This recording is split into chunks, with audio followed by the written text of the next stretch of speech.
ভুলে যান আমি কি।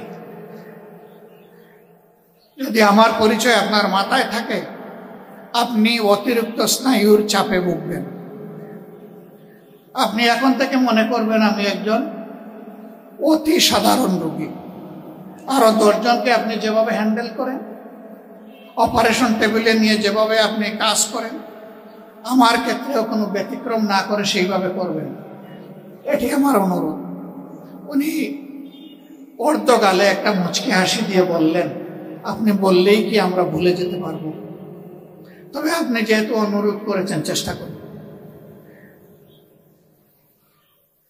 সম্মানিত ভাইয়েরা, বলেছিলাম আমার যদি এই অপারেশন টেবিলে শেষ নিঃশ্বাস আল্লাহ তাআলা কবুল করেন, আমি আপনাদেরকে আশ্বস্ত করছি কেউ আপনাদেরকে দায়ী করবে না।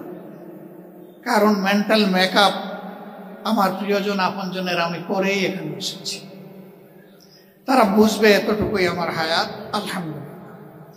এবং আমি এও বলেছি আমার মৃত্যুর খবর পেলে তারা কেউ যেন না কাঁদে, বরঞ্চ প্রথমেই যেন পড়ে আলহামদুলিল্লাহি রাব্বিল আলামিন।